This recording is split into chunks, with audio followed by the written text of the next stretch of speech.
Psalms chapter 64, verse 1. To the chief musician, a psalm of David. Hear my voice, O God, and my prayer. Preserve my life from fear of the enemy. Hide me from the secret counsel of the wicked, from the insurrection of the workers of iniquity, who whet their tongue like a sword and bend their bows to shoot their arrows, even bitter words, that they may shoot in secret at the perfect. Suddenly do they shoot at him and fear not. I want to give all praises, all honor, and all glory to Yahweh, Ba'ashem Yahweh Shai, Ba'ashem Rakakwadash, for allowing me to do another lesson. Yahweh is who the world ignorantly calls God. Yahweh Shai is his son, who the world ignorantly calls Jesus Christ. And there's no God beside them. Double honors to the elder apostles and the elder bishops of Great Millstone, and salutations to the elect. These are not words. This is a true saying. These are true sayings. There's no God beside Yahweh, why Yahweh Shai. This devil likes to think himself to be a God, but when the Lord comes back, he's going to show you who's the real God, all right, and who the princes of the real God are, all right. We are Yasharala. We shall take this world at the appearing of Yahweh Shai. Nevertheless, I bring out this scripture, all right, focusing mostly on the third verse, all right, because this devil is whetting, which you go into the word, well, really 2 and 3, hide me from the secret counsel of the wicked, from the insurrection of the workers of iniquity. All right, that word secret counsel, meaning sawad, all right, the secret assembly of the wicked, from the insurrection, which the word insurrection meaning schemes, scheming, you see, tumultuous rage,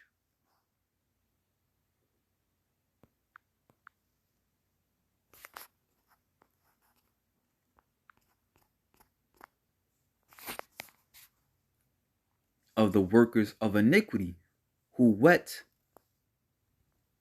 All right, the word whet meaning to sharpen. Hebrew word, it says shanun, who whet, or to sharpen, who sharpens their tongue like a sword. All right, and they do this in their legislations, and bend their bows to shoot their arrows, even bitter words. And what I saw today was a this article on the InfoWars channel where it says lawmakers failed to stop federal mandate that requires all vehicles sold after 2026 be equipped with a kill switch. Now it says Republican Thomas Massie warns it almost sounds like the domain of science fiction, dystopian science fiction, that the federal government will put a kill switch in vehicles that will be the judge, the jury, and the executioner of such a fundamental right as the right to travel freely. Critics slams lawmakers. 19 Republicans joined 210 Democrats to make sure we get kill switches in our vehicles. Now, rather than read the whole thing, right, I'll just play the probably like 5 minutes of this video. It is now in order to consider amendment number 60, printed in Part B of House Report 118-261. For what purpose does the gentleman from Kentucky seek recognition? Mr. Chair, I have an amendment at the desk. The clerk will designate the amendment. Amendment number 60, printed in Part B of House Report number 118-261, offered by Mr. Massey of Kentucky. Pursuant to House Resolution 838, the gentleman from Kentucky, Mr. Massey, and a member opposed, each will control 5 minutes. The chair recognizes the gentleman from Kentucky.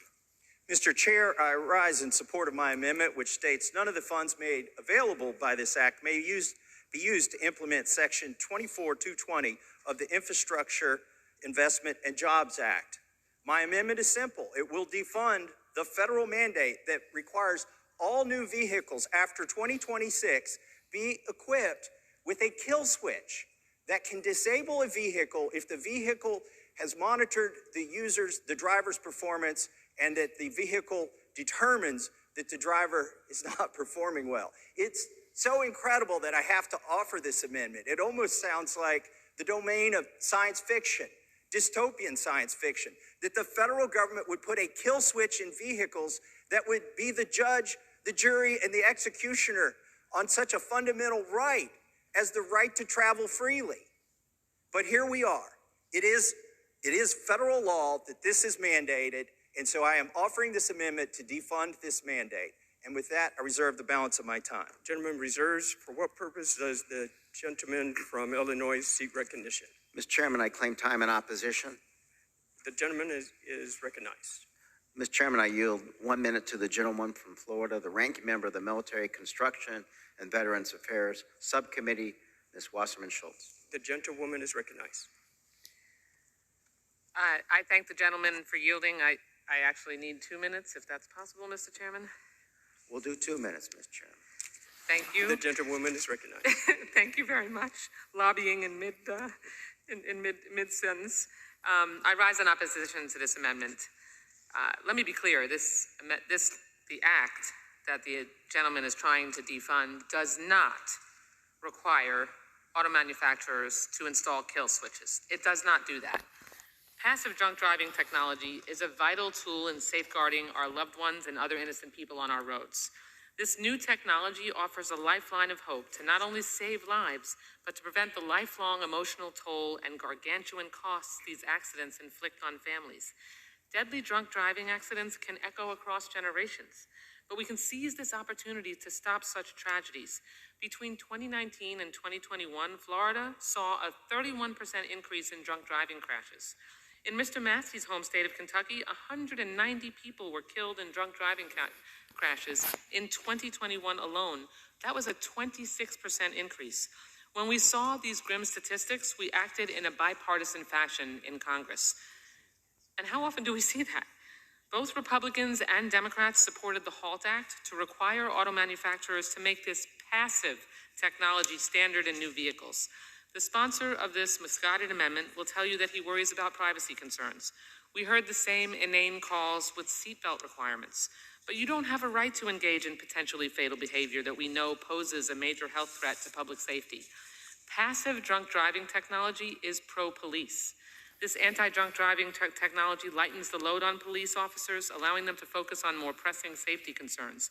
The importance of this technology goes far beyond statistics. It's about saving lives, preventing heartbreak, and making our roads safer. It's a passionate call to action to prevent alcohol-impaired driving from shattering the lives of those we hold dear. This amendment, I understand, was dubbed the Kill Switch Amendment, and it does not require a kill switch. It simply requires passive technology to help us prevent drunk driving. In the name of the 406 people that were killed by a drunk driver in my own state of Florida last year alone, I urge my colleagues to vote no on this amendment. Let's take steps to reduce deaths due to drunk driving, not increase them. Thank you. I yield back the balance of my time. Gentleman, Right now, as you heard, all right, let me see. As you heard, the lady, was her name Wendy Schultz, something like that. She constantly pointed out that this is a passive law. What's she say?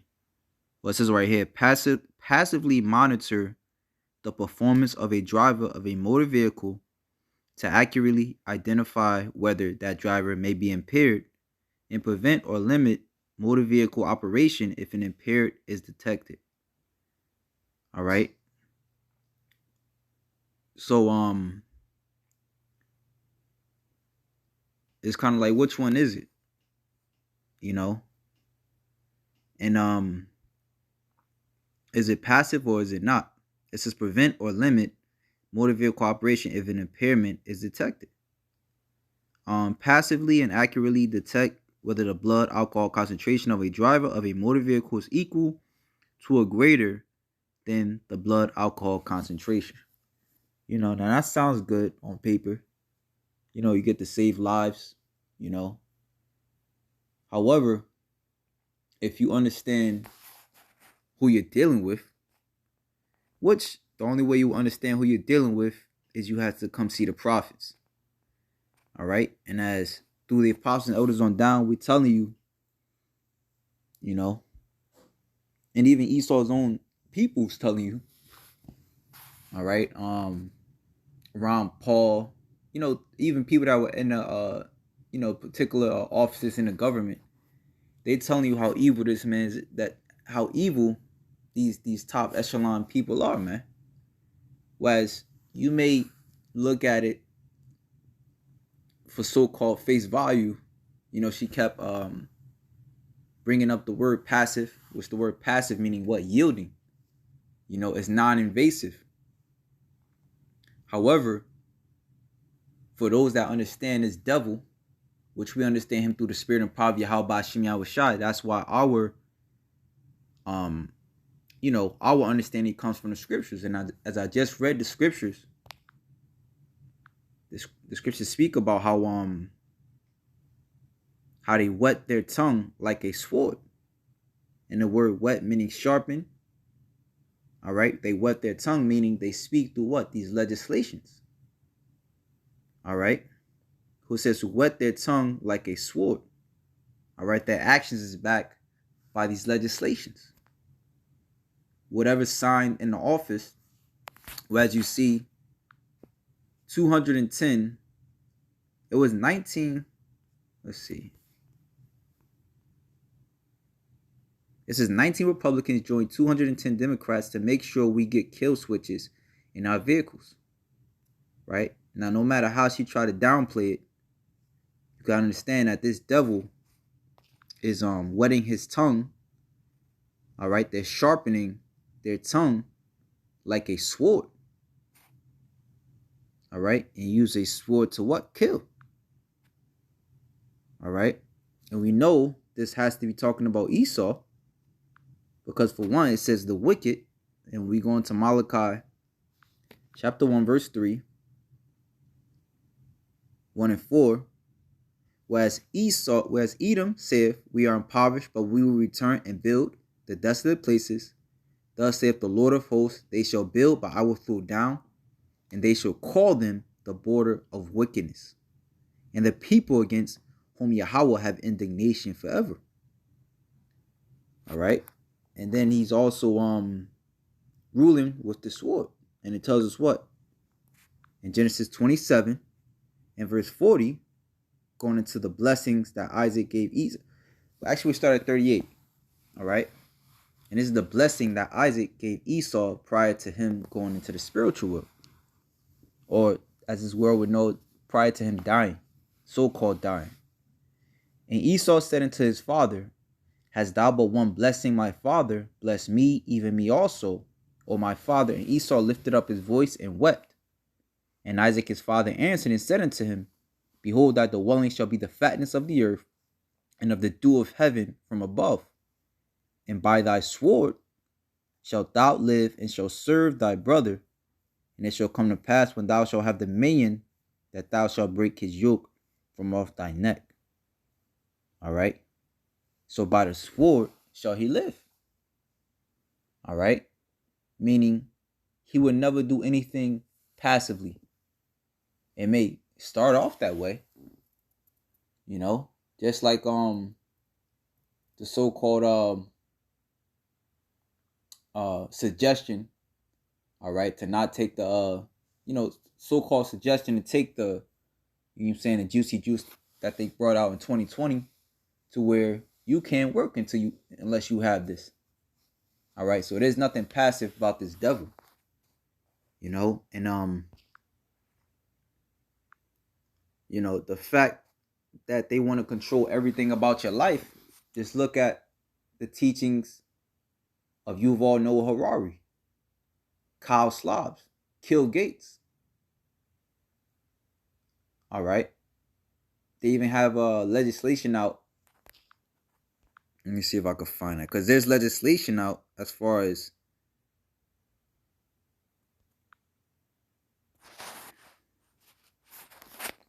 that, to take away gas powered cars.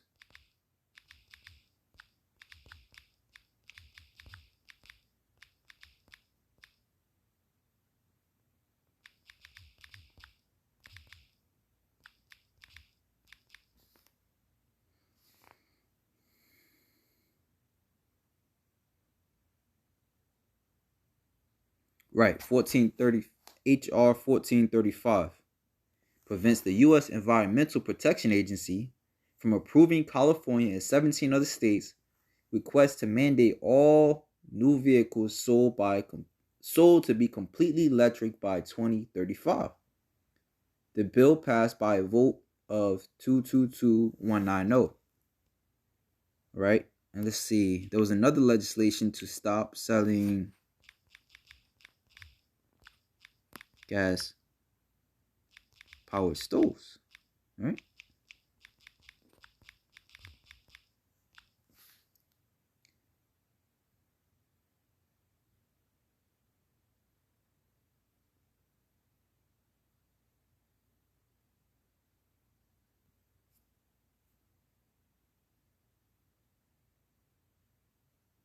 Oh, wow, they blocked it, huh?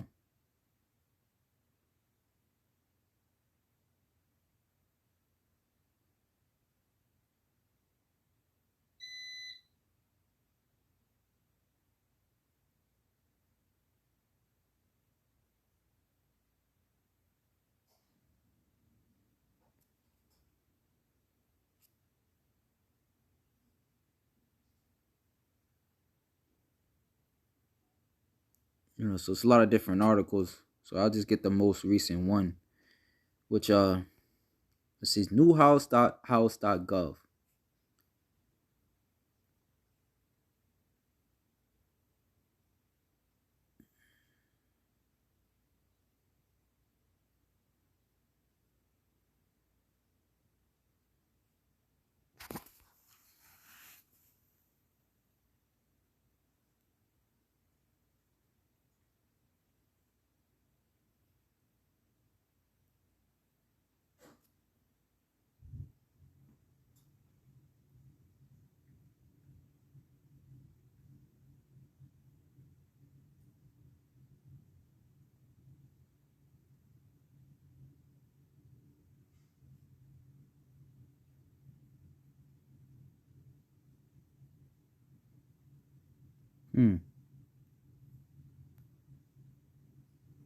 Let's see when this article came out. All right. So as you see, they give you a play-by-play. I'm guessing this would be, well, it's saying this month, so this would be June 2023. Right?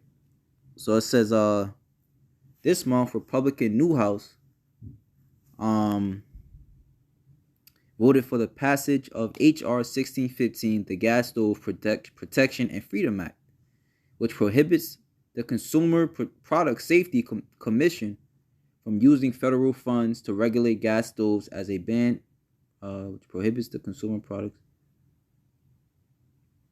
gas stoves as a banned hazardous product, or issue or enforce a product safety standard that prohibits the use or sale of gas stoves and substantially increases their price. The House is expected to vote on this legislation this week.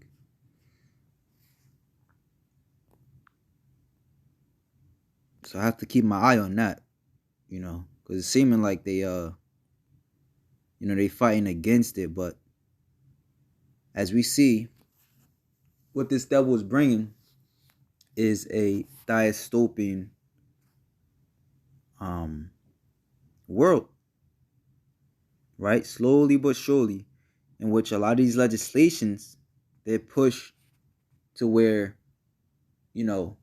this will be by 2035. So you see now, what's 2035 is what, 12 years from now? So Lord willing, we don't have that long, but let's say we did. It kind of makes sense how this devil would put as the scriptures say, wet his tongue. All right, but to the untrained eye, so to speak, it would seem as if he's pushing out things passively, suggestively. All right, but this devil has an agenda. As a matter of fact, it speaks about. Let's see, Yuval.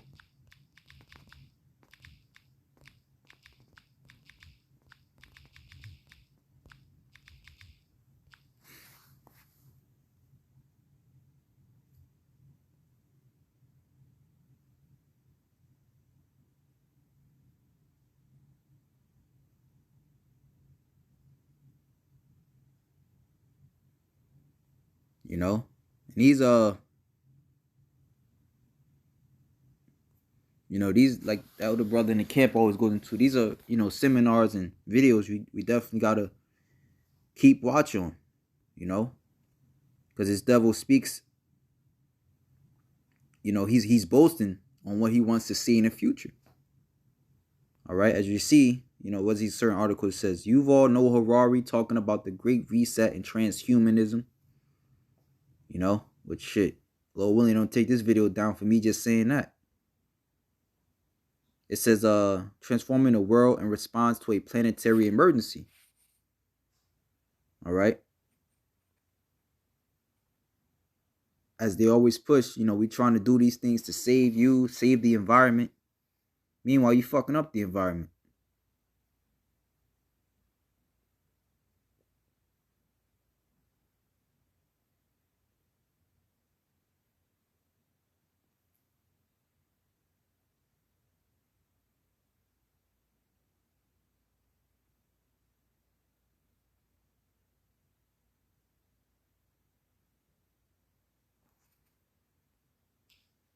So let's do some. Let's see if we can find this. Dang it.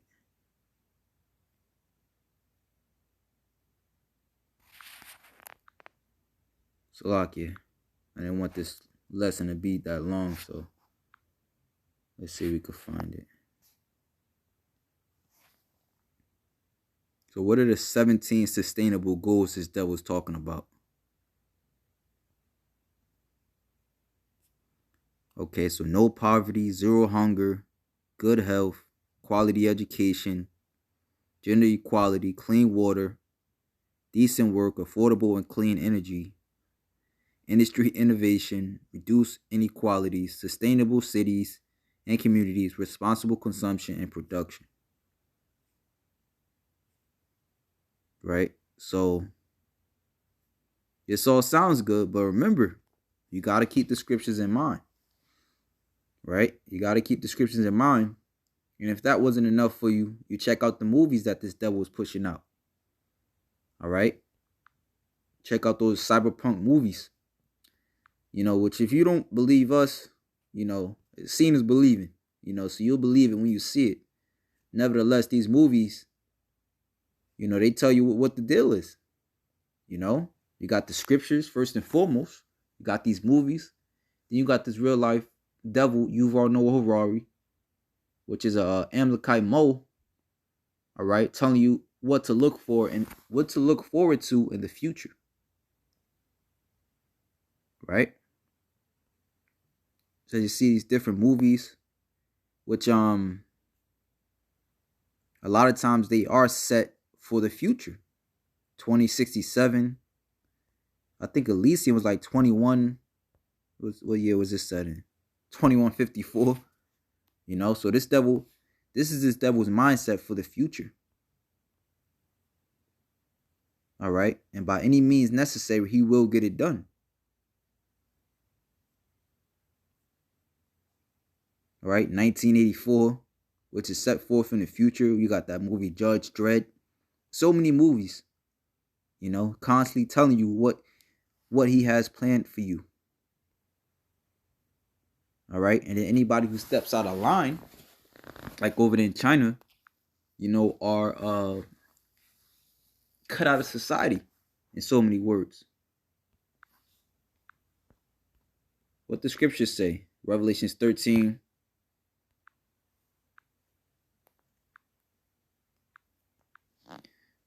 Verse 15.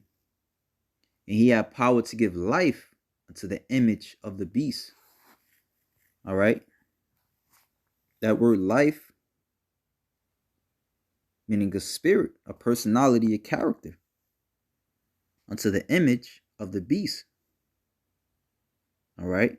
So the rulers that be, these devils, these elites, through the governments and their officials, they have power to give life, a personality, a spirit, all right, unto the image, which the image is a likeness of the beast. All right.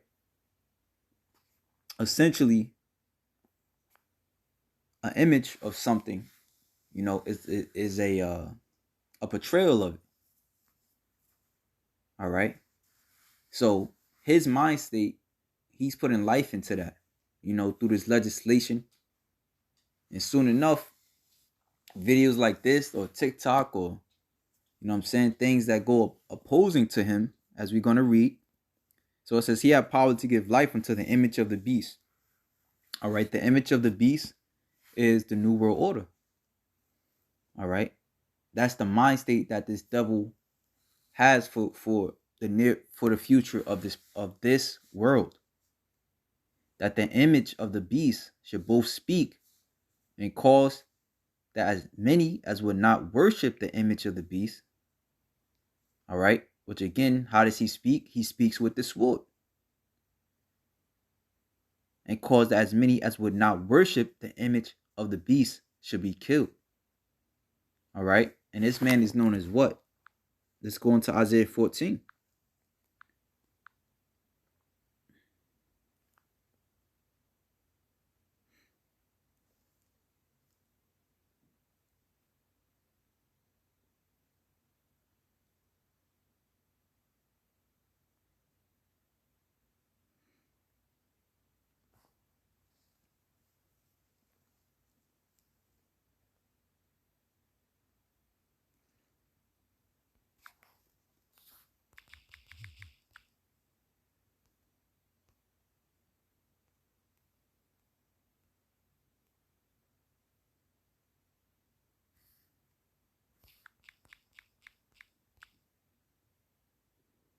Oh, okay. I'm thinking that was actually Jeremiah 50. This is how is the hammer of the earth cut asunder and broken. How is Babylon become a desolation among the nations? Right? Which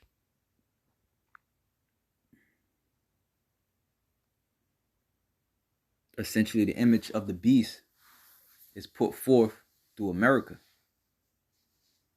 All right? That's who runs this bitch, That's who runs when you go into the scriptures that that beast with 7 heads and 10 horns. Which in the ancient world was Rome, but today is America. Right? That's the hammer of the whole earth. But let me grab this. Isaiah chapter 14, verse 6. He who smote the people in wrath with a continual stroke, he that ruleth the nations in anger and is persecuted and none hindereth. All right. And he's been ruling the nations in anger. All right. Do what? Sanctions, and they don't do what he says. All right. That's anger.